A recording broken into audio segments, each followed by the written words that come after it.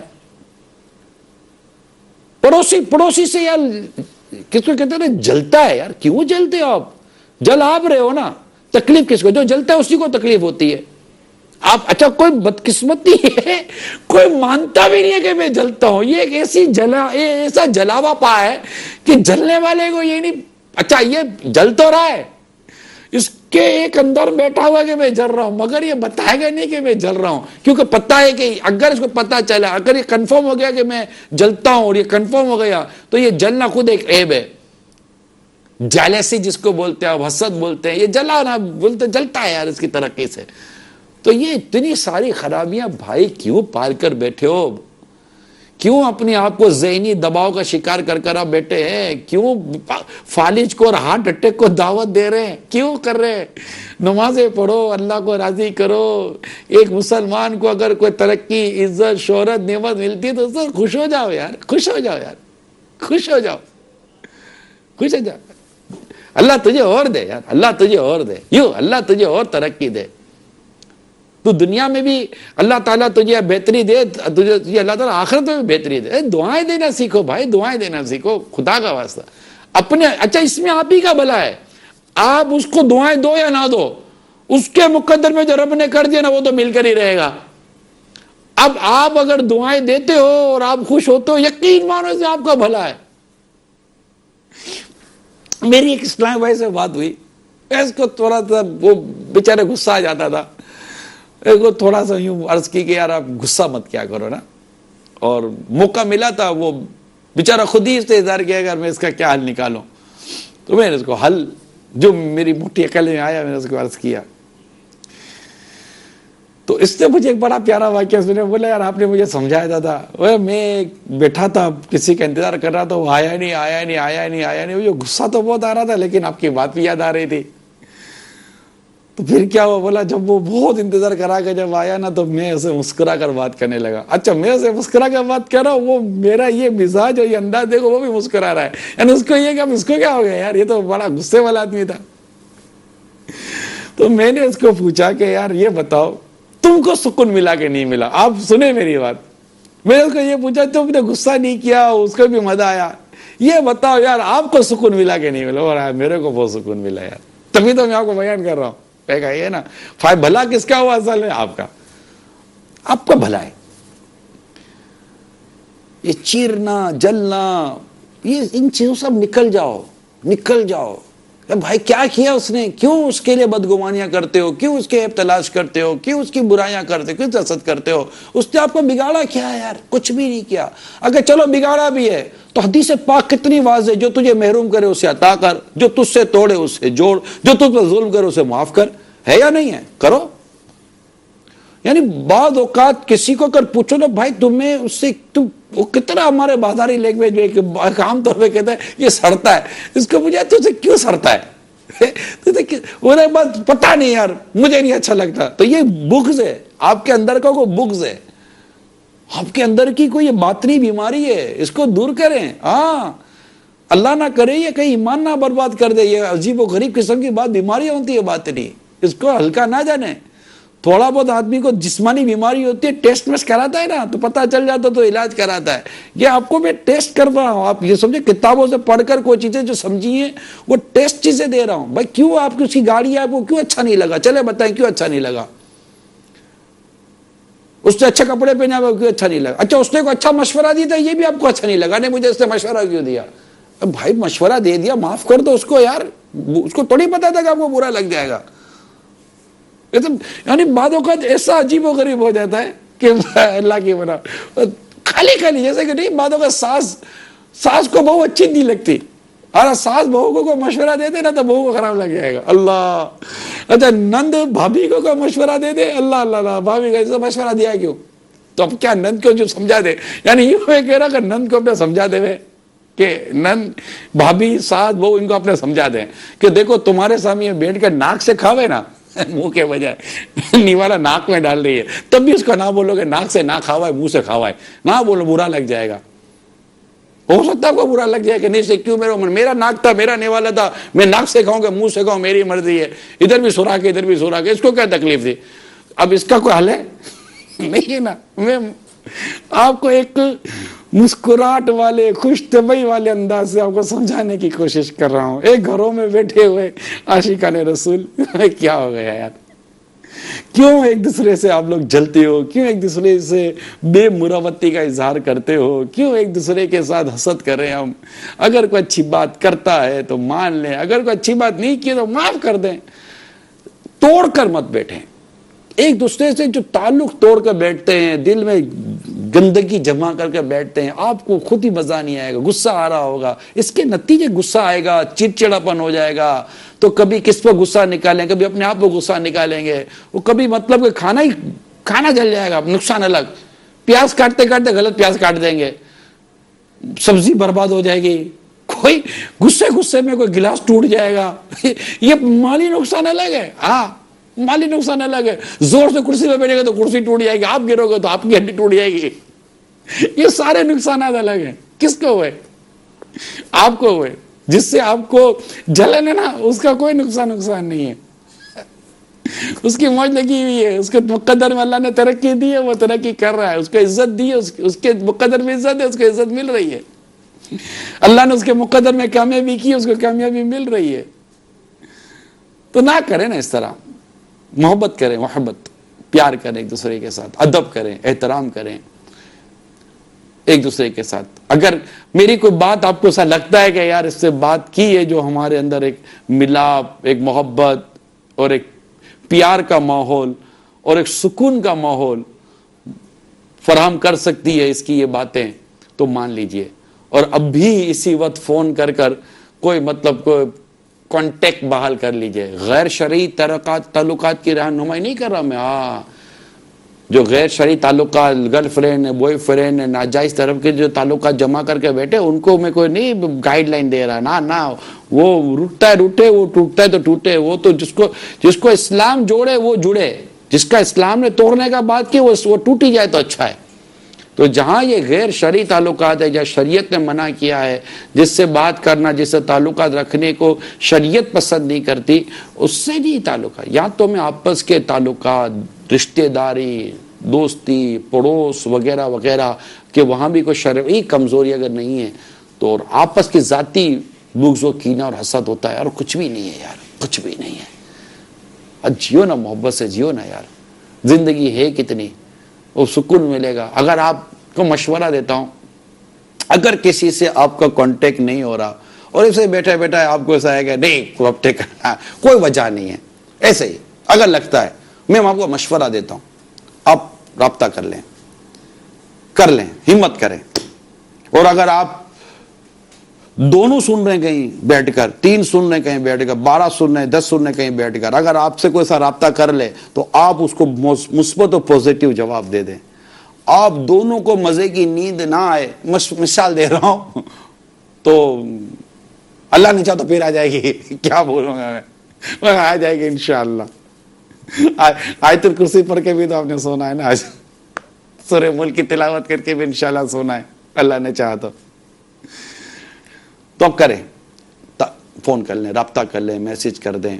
انشاءاللہ تعالیٰ آپ کو بہت فائدہ ہوگا، مزہ آ جائے گا. میاں بیوی میں بعض اوقات نہیں بن رہی ہوتی نا، خالی کی نہیں بننی ہوتی، اور ضد ہوگی، یہ بات کرے گی تو میں کروں گا، وہ بولے گا یہ کرے گا تو میں کروں گی. تو کیوں اب ضد کرنے کے لیے شادی کی تھی کیا؟ کہ نکاح نامے میں لکھا تھا کہ جو ضد کرے گا وہ زیادہ کامیاب ہو جائے گا. ضد کرنے کے لیے شادی تھوڑی کی تھی، لڑنے کے لیے شادی تھوڑی کی تھی. اس کے لیے ہم نے شادی نہیں کی بھائی. ہاں یہ کہاں سے آ گئے آپ کے میرے، آپ کے اور ان دونوں کے بیچ میں؟ نہ بات کر لیں، سلامی کر لیں. چلیں آپ کو سلام کرتے ہوں، معاف کر دیجئے گا. وہ بولے چلو. تو اب دیکھیں کون پہل کرتا ہے, اللہ خیر کرے. میں نے تو دعوت دے دی ہے, سمجھے کہ میں نے تو کوشش کی آپ دونوں کے درمیان دیوار گرانے کی. اب جو پہل کر لے, کہتا ہے نا یار کوئی تیسرا آدمی, ویسا بھی ہوتا ہے بعض اوقات, دونوں میں سے لگی ہوئی تھی لیکن دل کرتا ہے میں کر لوں, لیکن ضد آگے آ جاتی ہے. بیچ میں اگر کوئی ساتھ دے دے نا تو راستہ کھل جاتا ہے, چلو میں ساتھ دیتا ہوں آپ کا, کسی کا بھائی ہوں, کسی کا کیا ہوں, میں آپ کا ساتھ دیتا ہوں.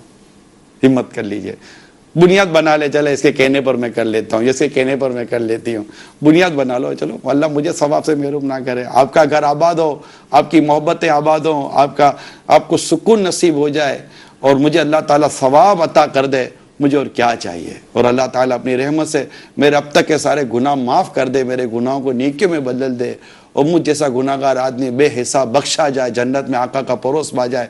اور مجھے کیا چاہیے, کیا چاہیے. آپ مسلمانوں کا گھر آباد رہے, آپ عاشقان رسول کا گھر آباد رہے. بڑی تکلیف ہوتی ہے, میں مکتوب پڑھتا ہوں بعض اوقات, بہت تکلیف ہوتی ہے. بعض شوہر ہوتے ہیں جو بیویوں پر ظلم کر رہے ہوتے ہیں, بعض بیویاں ہوتی ہیں جو شوہروں کے ساتھ اتنی زبردست زیادتی کر رہی ہوتی ہیں, بدتمیزیاں کر رہی ہوتی ہیں. میں نے شوہر کو, مردوں کو آنسوؤں سے روتے ہوئے دیکھا ہے, جو اپنی بیوی کی بدتمیزی و اخلاقی کی وجہ سے آنسوؤں سے روتے ہیں, آنسوؤں سے روتے ہوئے دیکھا ہے. میں سوچ رہا ہوں کہ اگر یہ عورت اللہ کو کیا جواب دے گی جو اپنے شوہر پر ظلم کرتی ہے, زیادتی کرتی ہے.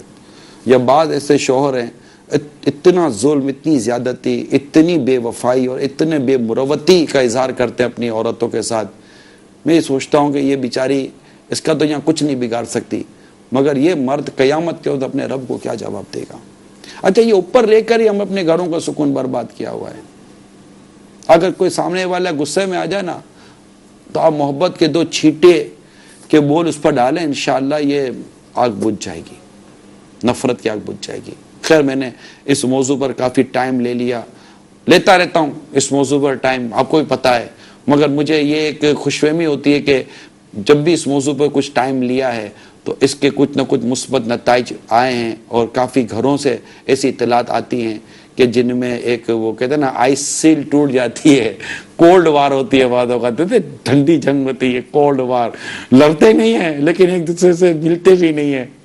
ہو سکتا ہے کہ کوئی ایسی اچھی صورت بن جائے, مسلمان آپس میں مل جائیں, شیطان ناکام و نامراد ہو کر اپنی آگ میں جل جل کر یہ تباہ برباد ہوتا رہے اور ہمارا بھلا ہوتا رہے. چلیں کال چلائیے. السلام علیکم ورحمۃ اللہ وبرکاتہ. وعلیکم السلام ورحمۃ اللہ وبرکاتہ.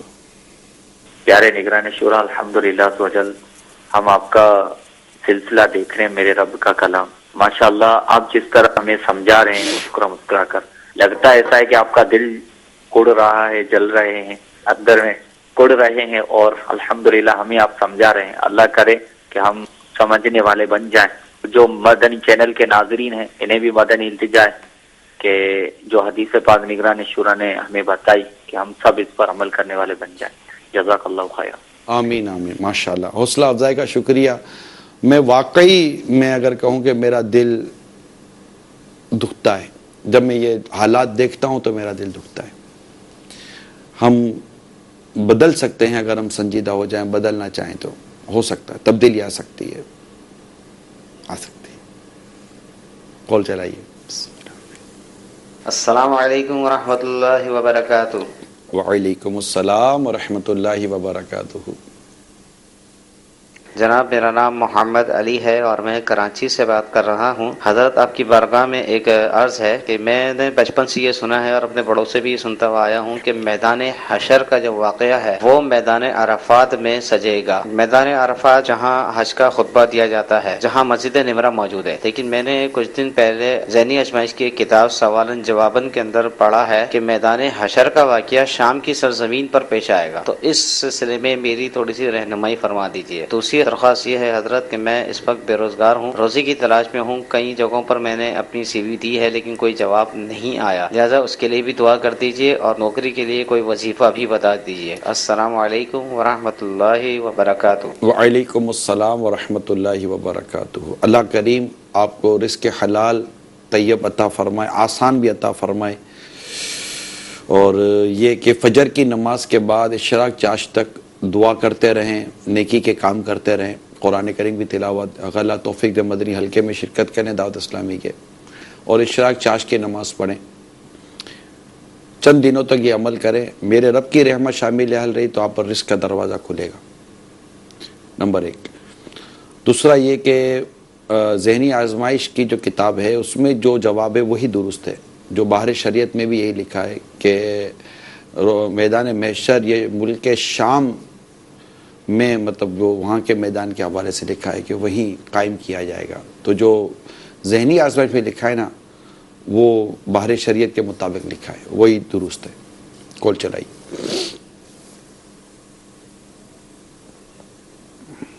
میرا نام محمد حسن رضا اتاری ہے، میں سردار آباد فیصل آباد ڈویژن اتار علاقہ سیاست دادرا سے عرض کر رہا ہوں۔ سلسلہ میرے رب کا کلام، کیا بات ہے اس سلسلے کی۔ اللہ عز و جل نگران شورا کو شاد و آباد رکھے، ترقیاں عطا فرمائے، نظر بد سے بچائے۔ نگران شورا کبھی آپ پھر دوبارہ سلسلہ ذہنی آزمائش میں تشریف لائیں۔ جزاک اللہ خیر۔ السلام علیکم ورحمۃ اللہ وبرکاتہ۔ وعلیکم السلام ورحمۃ اللہ وبرکاتہ۔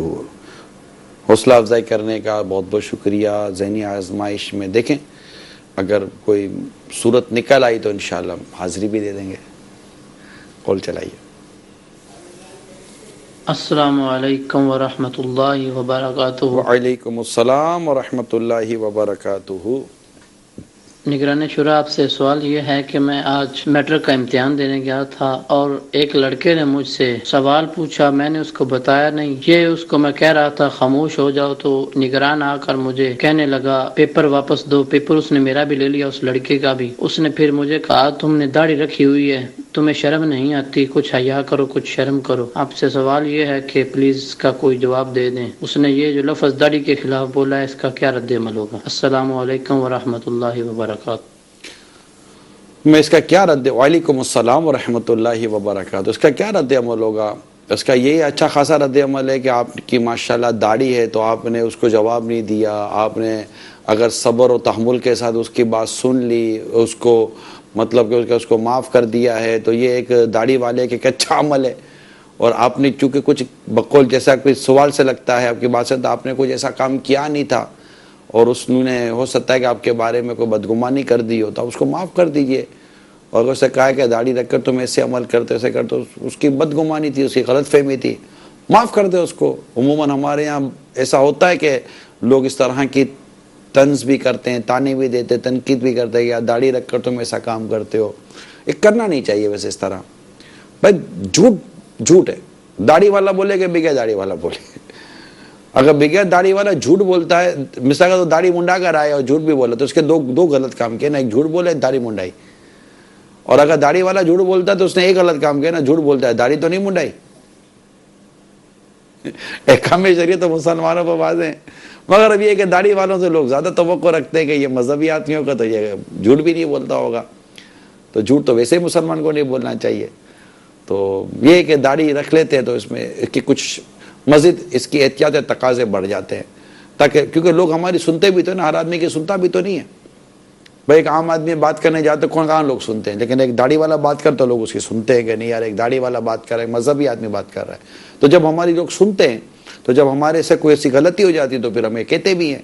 تو یہ کہ کہنے والے کو بھی احتیاط کرنی چاہیے، سوچنا چاہیے کہ دل آزاری بھی ہوتی ہے، بدگمانی بھی ہوتی ہے، اور اللہ نہ کرے آپ کا کوئی ایسا کلمہ نہ منہ سے نکل جس سے وہ دین سے یا شریعت سے دور ہو جائے، سنتوں سے دور ہو جائے، آپ بھی احتیاط کریں۔ کال چلائیے۔ محمد شہزاد سردار آباد فیصل آباد سے بول رہا ہوں۔ جب سے میں دیکھ رہا ہوں نا میرے رب کا کلام، عمران بھائی کا سلسلہ میرے رب کا کلام بہت اچھا ہے، کوئی کام کرنے کو جی نہیں کرتا، یہ بہت پیارا ہے سلسلہ۔ السلام علیکم ورحمۃ اللہ وبرکاتہ۔ وعلیکم السلام ورحمۃ اللہ وبرکاتہ۔ اللہ تعالیٰ آپ کو شاد و آباد رکھے، آپ نے حوصلہ افزائی کی، اللہ آپ کو دنیا آخرت کی بھلائیاں عطا فرمائے۔ کال چلائیے۔ السلام علیکم ورحمۃ اللہ۔ وعلیکم السلام ورحمۃ اللہ وبرکاتہ۔ نگران شورا کی بارگاہ میں عرض ہے، حضور یہ ارشاد فرمائیں کہ سورہ ملک کی جو فضیلتیں آئی ہیں یہ پڑھنے کی فضیلتیں ہیں، یا اگر کوئی سن بھی لے تو اس کو بھی یہ فضیلتیں ملیں گی عذاب سے بچنے والی؟ دیکھیں پڑھنے کی تو لکھی ہوئی ہے، سننے کے حوالے سے بھی یہ ہے کہ جو سننے کے اپنے فضائل تو ہیں، تو سننے سے بھی محروم نہیں رہنا چاہیے اور پڑھ بھی لینا چاہیے تاکہ وہ فضیلت بھی ہم کو ملے۔ کال چلائیے۔ رمضان اتاری، گلشن مدینہ، نیہانگ، ضلع گلزار طیبہ سرگودا سے عرض کر رہا ہوں، ہم کون سا عمل کریں کہ ہمارا تلاوت قرآن پاک میں دل لگے؟ حقیقت تو یہ کہ قرآن کریم ہی پڑھیں گے، اتنا پڑھیں کہ دل لگی جائے۔ یہ قرآن کریم ایک ایسی عظیم کتاب ہے کہ یہ خود ہی اپنے پڑھنے والے کو اپنے اندر مشغول کر دیتی ہے، اتنی عظیم کتاب۔ اس کو پڑھ رہے ہیں تو یہ مطلب قرآن کریم خود اپنے اندر سے اتنی آپ کو محبت اور آپ کو اتنا پیار اس کتاب سے ملے گا اور اتنی لذت اس کتاب سے ملے گی، اس عظیم کلام سے، کہ خود ہی اس کے پڑھتے رہنے کا جی کرتا رہے گا۔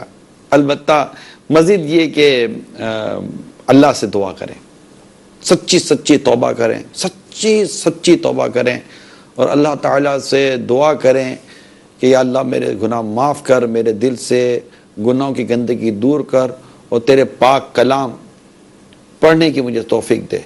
انشاءاللہ تعالیٰ ایسا دروازہ کھلے گا کہ مدینہ مدینہ ہو جائے گا انشاءاللہ۔ کال چلائیے۔ محمد عمران بات کر رہا ہوں حاجی سرگل سے۔ میرا سوال یہ ہے کہ رات کو یہ تلاوت سورۃ ملک کی کرنا ضروری ہے، اور یہ کیا فائدے ہیں رات کو اس کے؟ جو شخص رات کو سورہ ملک کی تلاوت کرتا ہے، میں ایک کام کرتا ہوں، سورہ ملک کی جو تلاوت ہے یہ چونکہ ابھی میں نے بیان کر ہی دی ہے، تو انشاءاللہ تعالی میں آپ کو سورہ ملک کی تلاوت کے جو حدیث پاک میں جو فضائل آئے ہیں وہی میں انشاءاللہ آپ کو بیان کر دیتا ہوں۔ اچھی بات ہے، آپ کی طرف سے کالز آ رہی ہیں، اور کالز کے اندر آپ سورہ ملک کے حوالے سے معلومات کرنا چاہ رہے ہیں، یہ بھی خوش آئین چیز ہے کہ الحمدللہ ہمارے دیکھنے سننے والوں کو اس بات کی ایک رغبت پیدا ہوئی اور ایک ان کو محبت اور چاہت پیدا ہوئی کہ یار یہ ہم کو بھی یہ سننا چاہیے، پڑھنا چاہیے کہ اس کی اتنی فضیلت ہے۔ تو میں نے سامنے ابھی میں نے مدنی پن سورہ یہ کھول لیا ہے، اور اس کے صفحہ نمبر 82 پر سورہ ملک کے فضائل لکھے ہوئے ہیں، تو میں انشاءاللہ صفحہ نمبر 82 کی طرف جا رہا ہوں۔ صلو علی الحبیب صلی اللہ تعالی علی محمد توبوا الی اللہ استغفر، صلو علی الحبیب صلی اللہ تعالی علی محمد۔ یہ لیجئے، ایک حدیث پاک میں ہے، بے شک قرآن میں 30 آیتوں پر مشتمل ایک سورت ہے جو اپنے قاری یعنی پڑھنے والے کے لیے شفاعت کرتی رہے گی یہاں تک کہ اس کی مغفرت کر دی جائے گی، اور یہ تبارک الذی بیدہ الملک ہے، یعنی سورہ ملک۔ ایک اور حدیث پاک میں ہے، قرآن کریم میں ایک سورت ہے جو اپنے قاری یعنی پڑھنے والے کے بارے میں جھگڑا کرے گی یہاں تک کہ اسے جنت میں داخل کرا دے گی، اور وہ یہی سورہ ملک ہے۔ ایک اور حدیث سورہ حضرت سیدنا عبداللہ بن مسعود فرماتے ہیں، جب بندہ قبر میں جائے گا تو عذاب اس کے قدموں کی جانب سے آئے گا، تو اس کے قدم کہیں گے تیرے لیے میری طرف سے کوئی راستہ نہیں، کیونکہ یہ رات میں سورہ ملک پڑھا کرتا تھا۔ پھر عذاب اس کے سینے یا پیٹ کی طرف سے آئے گا، تو وہ کہے گا کہ تمہارے لیے میری جانب سے کوئی راستہ نہیں، کیونکہ یہ رات میں سورہ ملک پڑھا کرتا۔ پھر وہ اس کے سر کی طرف سے آئے گا تو سر کہے گا تمہارے لیے میری طرف سے کوئی راستہ نہیں، کیونکہ یہ رات میں سورہ ملک پڑھا کرتا تھا۔ تو یہ سورت روکنے والی ہے، عذاب قبر سے روکتی ہے۔ تورات میں اس کا نام سورہ ملک ہے، جو اسے رات میں پڑھتا ہے بہت زیادہ اچھا عمل کرتا ہے۔ حضرت سیدنا ابن عباس رضی اللہ تعالی عنہما فرماتے ہیں، ایک صحابی رضی اللہ تعالی عنہ نے قبر پر اپنا خیمہ لگایا، مگر انہیں علم نہ تھا کہ یہاں قبر ہے، لیکن بعد میں پتا چلا کہ وہاں کسی شخص کی قبر ہے جو سورہ ملک پڑھ رہا ہے۔ اس نے پوری سورت ختم کی وہ صحابی رضی اللہ تعالیٰ عنہ اور رحمت للعالمین صلی اللہ تعالیٰ علیہ وسلم کی بارگاہ میں حاضر ہوئے، عرض کیا یا رسول اللہ صلی اللہ تعالیٰ علیہ وآلہ وسلم، میں نے قبر پر خیمہ تان لیا مگر مجھے معلوم نہ تھا کہ وہاں قبر ہے، جب وہاں ایک ایسے شخص کی قبر ہے، جبکہ وہاں ایک ایسے شخص کی قبر ہے جو روزانہ پوری سورہ ملک پڑھتا ہے، تو رسول کریم صلی اللہ تعالیٰ علیہ وآلہ وسلم نے فرمایا یہی روکنے والی ہے، یہی نجات دلانے والی ہے جس نے اس سے عذاب قبر سے محفوظ رکھا۔ اچھا، اب بہت خوبصورت ایک اور حدیث سنیے، انشاءاللہ عاشقان رسول کو اور مزید لطف نصیب ہوگا کہ کنز العمال کی حدیث ہے۔ ہمارے نبی رحمت شفیع امت صلی اللہ تعالیٰ علیہ وسلم نے ارشاد فرمایا، میری خواہش ہے کہ تبارک الذی بیدہ الملک ہر مومن کے دل میں ہو۔ ہاں، مزہ آ گیا، کیا بات ہے مدینے کی۔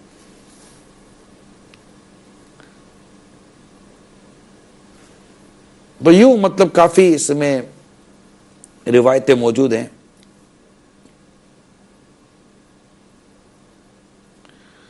کافی حدیثیں موجود ہیں، تو یہ اس کو پڑھیں۔ جب میں نے ابھی بیان کیا تھا کہ یہ قیامت کے روز حشر میں اللہ تعالیٰ سے جھگڑا کرے گی، ایسی کوئی روایت، ایسے الفاظ میرے سامنے نہیں ہے، اپنے رب کے پاس جھگڑنے والی ہے یہ لکھے ہے الفاظ۔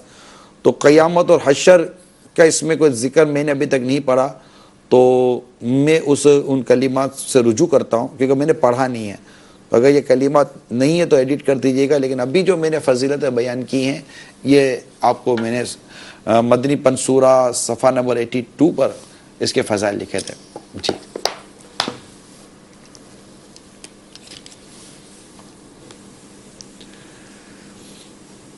السلام علیکم ورحمۃ اللہ وبرکاتہ۔ وعلیکم السلام ورحمۃ اللہ وبرکاتہ۔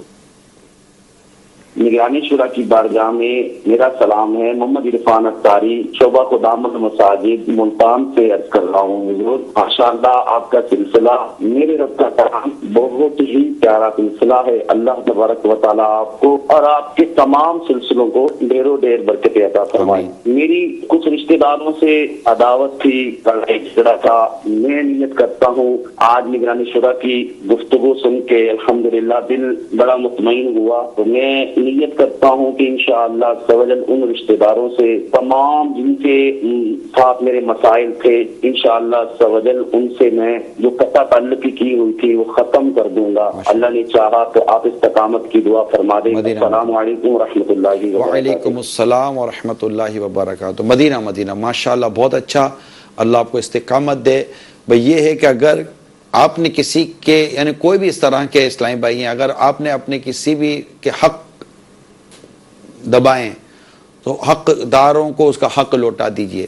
جب تک آپ کے پاس اس کا حق ہے، اسے پتہ ہے کہ اس سے میرا حق کھایا ہے، تو اس کا دل صاف کیسے ہوگا بیچارے گا، وہ بھی تکلیف میں رہے گا کہ یار مجھے میرا حق تو دے دو۔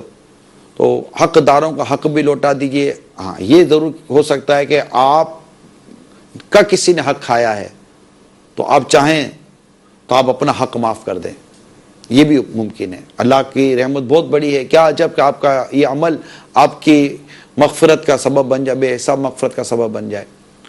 تو بالکل صلح کریں اور بہت اچھے طریقے سے صلح کریں۔ اچھا بعض اوقات ایسا ہوتا ہے کہ ہم نے تکلیف بڑی شدت کی دی ہوئی ہوتی ہے، لیکن معافی مانگنے کا یا صلح کرنے کا جو طریقہ ہے نا یہ بڑا مطلب کہ اس انداز کا نہیں ہوتا، تو زخم گہرا ہوتا ہے تو مرہم بھی بڑا صحیح لگانا پڑے گا آپ کو۔ تو یہ بھی ذرا مہربانی کیجیے گا، جو بھی اس طرح کے اسلامی بھائی اگر کوشش کر رہے ہیں اور اللہ آپ کو واقعی کوشش کرنے والا بنائے اور ایک ایسی لہر چل جائے، ایسی ٹھنڈی ٹھنڈی ہواؤں کے جھونکے چلیں کہ روٹھے ہوئے ٹوٹے ہوئے من جائیں، مل جائیں، جڑ جائیں۔ چلیں کال چلائیے۔ ارے میں سچی بتاؤں میں اس طرح کی کال کا منتظر تھا کہ ایک آدھ کال آئے گی ضرور انشاءاللہ تعالی۔ تو وہ کہتے ہیں نا دل میں ٹھنڈ پہ آ جاتی ہے کہ یار کسی نے سنا اور مانا، ماشاءاللہ مزہ آ جاتا ہے، اچھا لگتا ہے۔ السلام علیکم ورحمۃ اللہ وبرکاتہ۔ وعلیکم السلام ورحمۃ اللہ وبرکاتہ۔ عمران بھائی آپ وقت مسکراتے رہتے ہیں، اس کی کیا وجہ ہے؟ خاص اس میں آپ کا تو ایک یہ ٹرسٹ کرنی تھی کہ میں آپ سے ملاقات چاہتا ہوں، تو اللہ تعالیٰ کو خوش رکھے، اکثر جان آپ سے سنتے رہتا ہوں. تلنگانہ سے محمد عزیز اطاری عرض کرنا. السلام علیکم. وعلیکم. کیا مسکراتے؟ میں پہلا جز نہیں سمجھا سوال کا. یہ مسکراتے رہتے ہیں؟ اچھا میں مسکراتے رہتا. اب دعا کریں اللہ قریب اخلاص نصیب کرے اور مجھے اچھی نیتیں بھی عطا فرمائے. اگر آپ کو اچھا لگتا ہے تو آپ دعا دے دیجئے گا. حضرت ام دردہ رضی اللہ تعالی عنہا نے ایک مرتبہ حضرت ابو دردہ رضی اللہ تعالی عنہ سے پوچھا کہ کیا بات ہے جب دیکھتے ہو آپ مسکراتے ہیں. خلاصہ حدیث پاک ہے، روایت کا مضمون ہے کہ کیا وجہ ہے کہ ہمیں آپ کو جب دیکھتے ہو مسکراتے ہیں. حضرت ابو دردہ رضی اللہ تعالی عنہ نے ارشاد فرمایا کہ میں نے دیکھا کہ میرے آقا صلی اللہ تعالی علیہ وسلم جب مجھے دیکھتے تھے مسکراتے تھے، تو میں بھی مسکراتا ہوں. کسی کی ادا کو ادا کر رہا ہوں. ان کی یہ پیاری پیاری نیتیں تھیں. اور پیارے آقا صلی اللہ تعالی وسلم کے بارے بخاری شریف کی حدیث ہے، حضرت جریر رضی اللہ تعالیٰ عنہ فرماتے ہیں کہ میرے آقا صلی اللہ تعالی علیہ وسلم نے مجھے جب بھی دیکھا اس طرح دیکھا کہ آپ مسکراتے تھے. تو تبسم، مسکرانا، یہ بھی نبی پاک صلی اللہ تعالی وسلم کی بڑی پیاری ادا ہے، بڑی خوبصورت ادا ہے. اس سے لوگ آپ کے قریب آتے ہیں. جو لوگ منہ چڑھا کر بیٹھتے ہیں، لڑتے ہیں، جھگڑتے ہیں، طنز طعنہ تنقید کرتے رہتے ہیں، لوگ ان سے دور بھاگتے ہیں. تو جو بات مسکرا کر کی جا سکتی ہے، مسکرا کر اگر رہا جا سکتا تو مسکرائے. ہاں بعض اوقات ایسے بھی مواقع آتے ہیں جہاں مسکرانا ہی بے محل ہوتا ہے، اس کا کوئی تک ہی نہیں ہوتا. یا بعض اوقات ایسے موضوع یا ایسی بات بیان کرنی ہوتی ہے کہ وہاں پر مسکراہٹ کے بجائے آپ کے اپنے جذبات اور آپ کے ایموشنز آپ کے ساتھ چل رہے ہوتے ہیں، بلکہ آپ مسکرانے کے بجائے آپ کے آنسو آپ کے ساتھ دے رہے ہوتے ہیں. آپ کے ہونٹ پہ مسکراہٹ نہیں ہوتی، آپ کی آنکھوں سے آنسو ہوتے ہیں. تو جیسے ہی موقع محل. تو یہ کچھ آپ کے سوال کے ضمن میں چند ایک باتیں ذہن میں آئی، میں نے عرض کر دی. ملاقات کرنا چاہتے ہیں؟ اچھا، تو میں باب المدینہ کراچی میں جب ہوتا ہوں تو اب تک تو میرا یہ معمول ہے اور میں نے نیت کی ہوئی ہے، ہر اتوار کو عصر کی نماز کے بعد میں عالمی مدینہ مرکز فیضان مدینہ میں ملاقات کی صورت بنتی ہے. تو تشریف لے آئیے گا اگر آپ آنا چاہیں تو، مگر کنفرم کیجیے گا کہ میں باب المدینہ کراچی میں ہوں. تو انشاءاللہ تعالی میں نے نیت کی ہوئی ہے کہ جب تک رہوں گا ملاقات کرتا رہوں گا. ملاقات ہوتی ہے، دکھی پریشان بھی آتے ہیں. ہمارے وہاں تعویذات کا بستہ بھی ہوتا ہے، تو بیچاروں کو تعویذ لینا ہوتا ہے تو وہیں ہاتھوں ہاتھ ان کو تعویذ بھی مل جاتے ہیں. پھر آخر میں ہم الحمدللہ 5-7 منٹ بیٹھ کر دعا کرتے ہیں تاکہ ایک دکھی پریشان حال بھی آتے ہیں تو ان کا بھی ایک بوجھ ہلکا ہونے کی صورت ہوتی ہے. کال چلائیے. السلام علیکم ورحمۃ اللہ وبرکاتہ. وعلیکم السلام ورحمۃ اللہ وبرکاتہ. میرا نام ساجد حسین ہے، میرا تعلق پاکستان آرمی سے ہے. میں چند سیکٹر سے بات کر رہا ہوں. ماشاءاللہ مدنی چینل کا پروگرام، ہر پروگرام مدینہ مدینہ ہے، اور آپ کی تو میرے پیارے پیارے نگران شورا صاحب، آپ کی تو ماشاءاللہ بات ہی نرالی ہے. تو بابا جان سے کہیں کہ ہم آرمی والوں کو بھی ہمیشہ اپنی دعا میں یاد رکھا کریں. اور میں اپنے پیارے پیارے نگران شورا صاحب سے یہ کہوں گا کہ جو میرے بچوں کی امی نے آپ کا چینل دیکھ کر نماز شروع کی ہے اور پھر ختم کر دی، تو آپ سے گزارش ہے کہ آپ جو میں کہ چند ایسے مدنی پھول عطا فرمائیں کہ وہ دوبارہ سے نماز شروع کر دیں. السلام علیکم ورحمۃ اللہ وبرکاتہ. وعلیکم السلام ورحمۃ اللہ وبرکاتہ. حوصلہ افزائی فرمانے کا بہت بہت شکریہ، مدنی چینل پسند کرنے کا بھی شکریہ. میں نے تو میل سنت سے ہماری پاک آرمی کے تمام عاشقان رسول کے لیے خیر کے کلمات سنے ہیں، ان کے لیے دعائیں بھی سنی ہیں. اور دوسری بات یہ ہے کہ آپ نے کہا کہ بچوں کی امی کی نماز کے حوالے سے ان کو مدنی پھول دینے سے قبل میرے میٹھے میٹھے پیارے پیارے اسلامی بھائی آپ سے عرض یہ کروں گا کہ اس طرح مدنی چینل پر آپ نے ان کی نماز نہ پڑھنے کا اعلان کر دیا. چلو نام تو انہوں نے شاید، میرا خیال نام انہوں نے نہیں دیا نا کہ آپ کون ہیں، مجھے یاد پڑتا ہے، شاید میں نے غور نہیں کیا.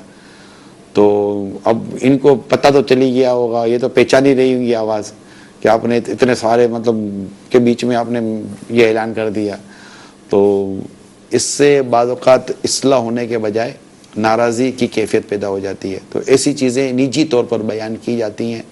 اچھا یہ بھی بیان کی جا سکتی ہے کہ کسی کی بیوی اگر نماز پڑھتے پڑھتے نماز پڑھنا چھوڑ دے، مثال کے طور پر یہ سوال بن سکتا ہے کہ آپ کا مثال کا جیسا آپ نے کہا اسی کو میں دوہرا دیتا ہوں مگر اس انداز پر کہ آپ کا بیان سن کر کسی کے بچوں کی امی نمازی بن گئی تھی، اب پتہ چل اب یہ کہ وہ بیچارے وہ نماز نہیں پڑھتی تو وہ کیسے پڑھے نماز. تو یہ تھوڑا سا آدمی ڈائریکٹ نہیں ہو جاتا نا، انڈائریکٹ ہو جاتا ہے.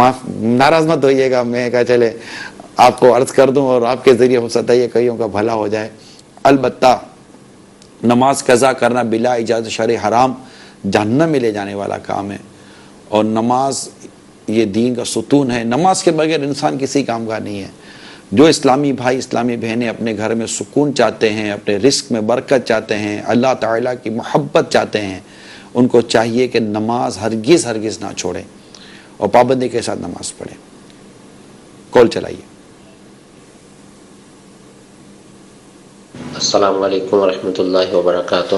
وعلیکم السلام ورحمۃ اللہ وبرکاتہ. نگران شورا کی بارگاہ میں عرض ہے کہ ٹیلی تھون کے حوالے سے ہمارے ذمہ داران اسلامی بھائیوں نے بہت ساری کوششیں کی ہیں. آپ ان اسلامی بھائیوں کے لیے یا ان اسلامی بہنوں کے لیے جنہوں نے کوششیں کی ہیں ان کے لیے دعائیں مغفرت کر دیں. جزاک اللہ خیرا و کثیرا. السلام علیکم ورحمۃ اللہ وبرکاتہ. وعلیکم السلام ورحمۃ اللہ وبرکاتہ. ماشاء اللہ، میں نے آج ہی ایک صوتی پیغام ذمہ داران کے نام جاری کیا ہے اور اس میں نے جو مجھے اس وقت کلمات ذہن میں آئے میں نے عرض کیے، لیکن یہ کہ مدنی چینل کے ذریعے بھی میں انشاءاللہ عرض کر دیتا ہوں کہ الحمدللہ عز و جل کل 5 مارچ کو ایک بڑی تعداد اسلامی بھائیوں کی اور اسلامی بہنوں کی بھی جن کی کارکردگی ملتی رہی، انہوں نے میں کہہ سکتا ہوں کہ انتھک کوشش کر کے انہوں نے ٹیلی تھون کو کامیاب کرنے میں اپنا کردار ادا کیا ہے. بلکہ کئی دنوں سے ہمارے ذمہ داران لگے ہوئے تھے، لیکن کل اور جو گزشتہ ہفتے کی جو رات تھی وہ ان کی کوششیں اپنی مثال آپ تھیں. میں اولاً ان تمام عاشقان رسول کا جنہوں نے اپنے یونٹس اپنے رقم جمع کروائیں ان کا شکریہ ادا کرتا ہوں.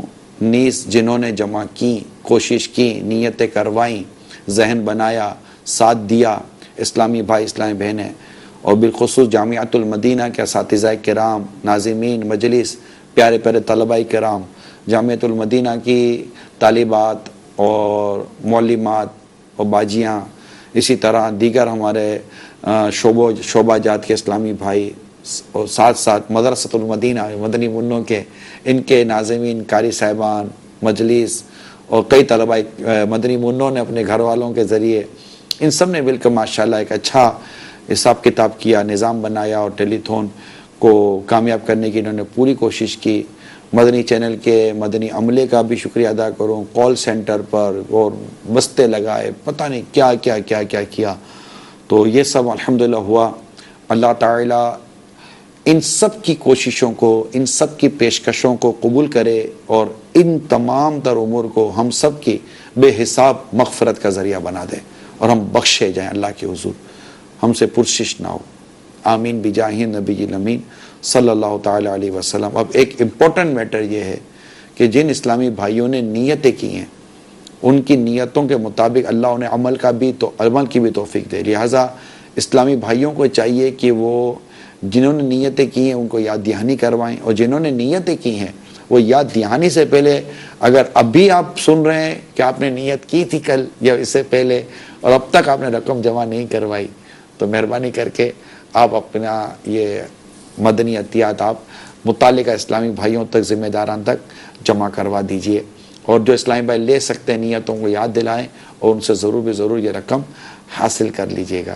اللہ تعالی عمل کرنے کی توفیق عطا کرے. کالز ہو سکتا ہے ہوں گی، لیکن شاید ہمارے دوسرے سلسلے کا بھی وقت ہے اور وہ بھی شاید تیار ہوں گے. میرا خیال ہے علم کی کہکشاں ہیں.